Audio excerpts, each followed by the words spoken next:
Hold on, the president can't see so well. All day. Ornamentation. Very important. Okay. Maybe we'll put up with this. Maybe.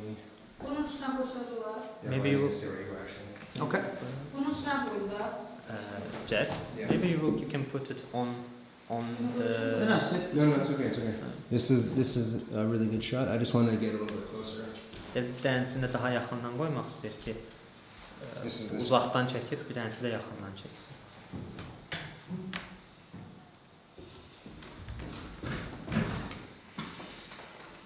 Bizim bu texniki hazırlanmamız her dəfə ki biraz vaxt aparır.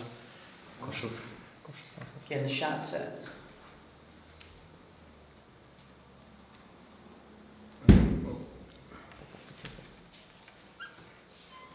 It's tight.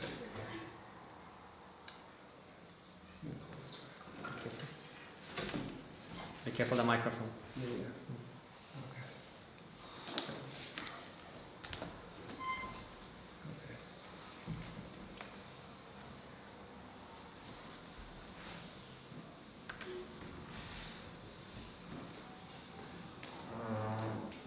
That's the chair. I understand. Yeah.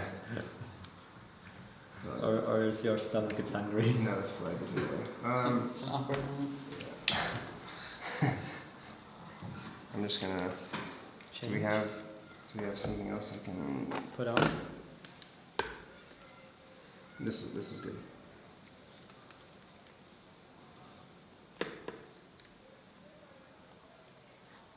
You need like a Grab little. the microphone box right there for a second.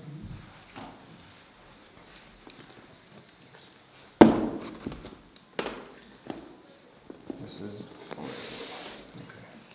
It's filming, baby. Okay. This is problem solving. Problem solved. This is producing. Okay, this is great. Production. Yeah, Perfect. production. Perfect. Ow. Myself actually.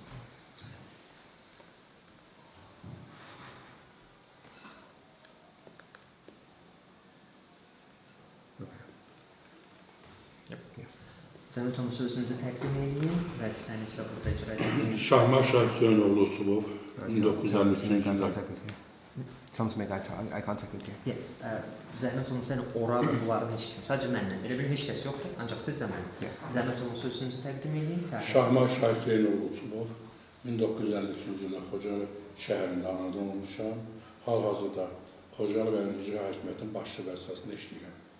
He's a Shahmar Subov, head of executive power of Khojala district. Was born exactly in Khojala city. That's right now is under occupation. Wow. Okay. So he was there during the massacre. Siz Khojala hadisələri başlarında orada olmusunuz. Bəli, Xocalı faciəsi başlayanda bütün proseslərin hamısının iştirakçısı olmuşam. Yes, he was there. Orada yaşamışam, orada In the işləmişəm. process, he was working and living and so he- working there. So he's also a survivor then. Siz də sağ qalanlardansınız. Bəli, sağ qalın. Yes, he is too. He is too a survivor. Can we start with his childhood?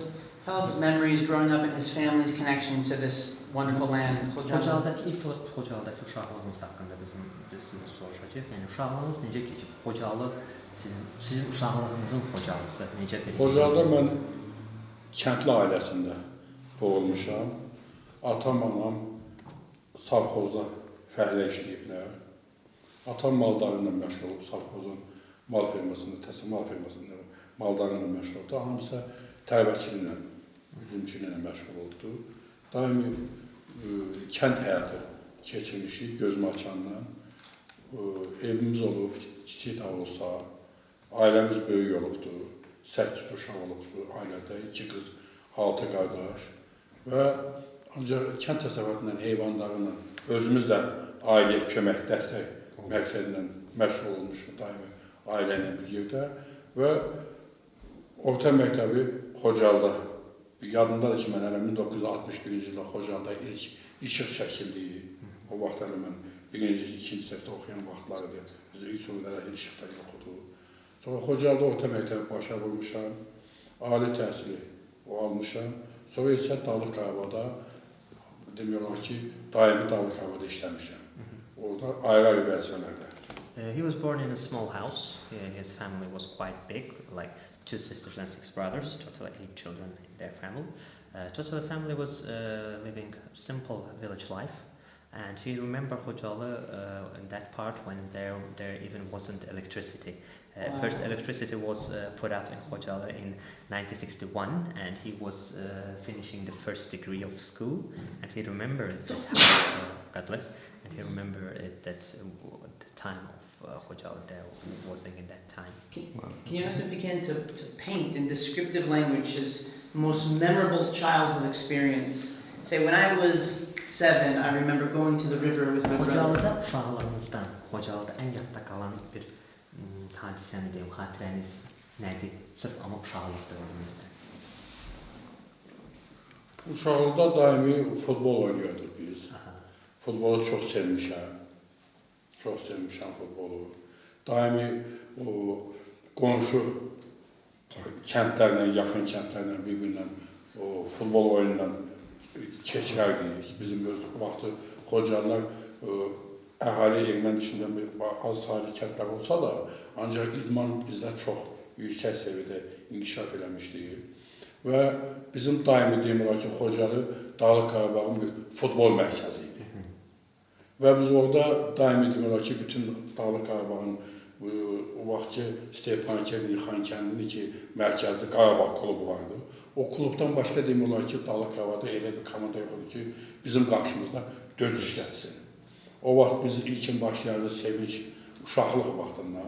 Mənim o həmin dövrlərdə yadıma gəlir ki, biz o uşaq türündə sevinç klubu oynayanda, futbolunu oynayan vaxtında bizim o kənddə yanan aba-hava, uşaqların sevinci, futbolda qalibiyyət. Yəni, Xocalıda mənim gözümün qarşısında o qalibiyyət qalırdı. Uşaqlıq dövründən. He remembering exactly the feeling of happiness from the sport culture that was existing in Hocalı during that time until this all events happens. The football was one of the famous kind of sport that all the youth in this Hocalı was playing all around, like all day, like everybody everywhere.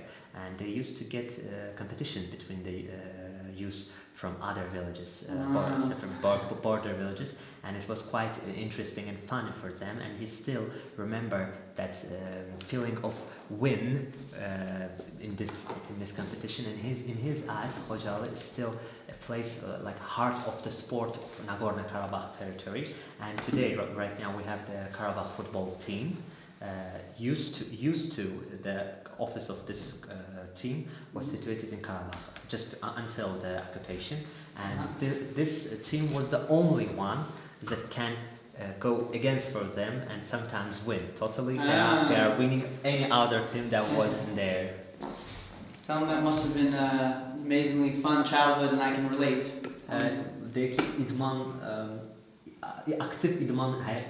Hayatında aktif idman olan insanda uşaqlıq xatirələri daha belə rəngarəng qalır, daha yadda qalan olur. Sizdə də elə olub? And I have a question. If any of the neighboring villages were competing, were Armenians at all part of this childhood experience that he had? Sizin yəni bu idman üzr istəyirəm. Soruşur ki, yəni sizin həyatınızda bu idman xatirələri çox rəngarəng qalıb, çox yaxşı yadınızda qalıblar. Siz bu idman yarışları ilə qonşu kəndlərin uşaqları ilə, onların aralarında yəni sırf erməni olanlar var idimi? Erməni komandalar var idi? Demək olar bir neçə Azərbaycan komandası idi. Qalan hamısı erməni komandası oldu. There was just a several number of Azerbaijani youth football teams. The rest of them was the Armenian one. Wow. Yeah. And kids were kids. There was no. Uşaqlar sadəcə uşaq idi. Yəni heç bir arada belə fərq və ya münaqişə yox idi. There wasn't any kind of tension. There was just a kid. It was just a sport. Wow.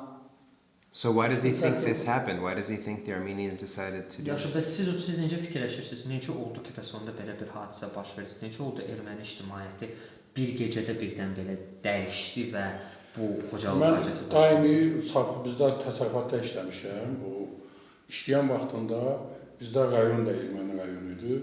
Biz savxoz üzümçülük təsərrüfatı idi.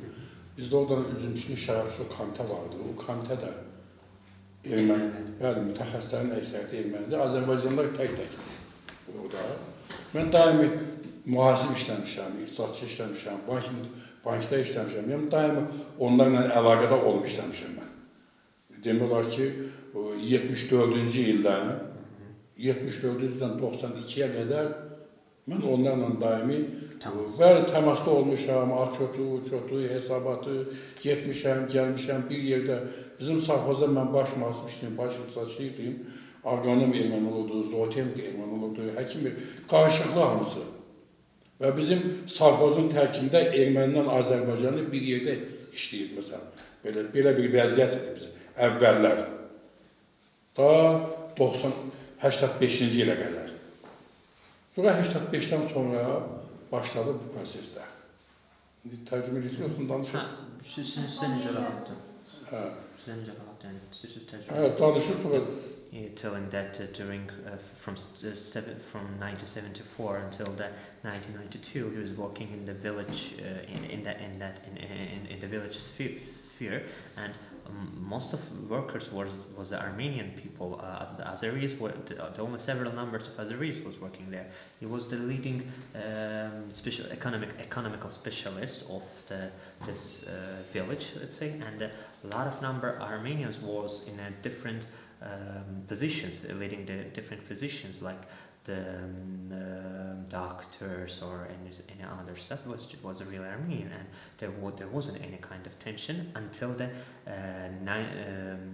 85 when exactly first this actions approach, and until the 88 when the first military actions against the Hojala begins. Can you ask him in his understanding, what is the start of the story? Give us starting from 85, moving into 88, if you can give it in his narrative, maybe like a 3-minute description in his mind of what happened. 85-88-88-ci illər arası ilk dəfə bu hadisələrin baş verdiyi bu Xeyr, ondan əvvəl bu Dağlıq Qarabağ arasında bu prosesdə bu hadisələr olurdu. Məsələn, 67-ci ildə indiki Xocavat rayonu, Martin rayonunda orada bir erməni uşağını güya Azərbaycanlı öldürmüşdü. Ərşadıdır, başqalarıydı. Ancaq farklı o erməni uşağını ermənilər öldürmüşdülər. Onları tutdular, getdilər 67-ci ildə o vaxt həbs elədilər, getdilər Xan kəndinə. Orada məhkəmə oldu. Məhkəmədən sonra məhkəmə hökm vermişdi ki, Ərşada güllər versinlər, o birləri 5 il aşağı vəzifə. O da erməniləri qanun eləmədi. O hərbiçilər, o tustaqlar ki, buradan çıxanda 4 nəfər Azərbaycanlı o tustaq maşınından mindirən vaxtında ermənilər maşını aşırtdılar və yandırdılar. 67-ci etiraz əlaməti olaraq. Və həmin dövrlərdə bu proseslər gedirdi. Xırda cücərtilər hiss olunurdu. Yaxşı, bəs 85 və 88 sizin fikriniz 67-də mən dediyim hadisə olubdu. Hə, biz 67-ni həmin onlara tərcümə edəcəm. Beləcə, bu başlanğıcı idi. Bunları maraqlandırır ki... Ancaq o vaxtı, belə idi ki, o dövrə kimi bəlkə də mühit yetişməmişdi. Onlar üçün. Dövlət güclü idi. Rəhbərlikdən onların, necələr ki, SSR rəhbərinə onların podyeşkası yox oldu. Onlar üçün mühit yetişməmişdi. Belə hadisə olanda həmin bu hadisənin arxasında o vaxtı yüzlərlə ermənini tutdular, həbs elədilər, sürdülər. Məsələn, o hadisəyə görə.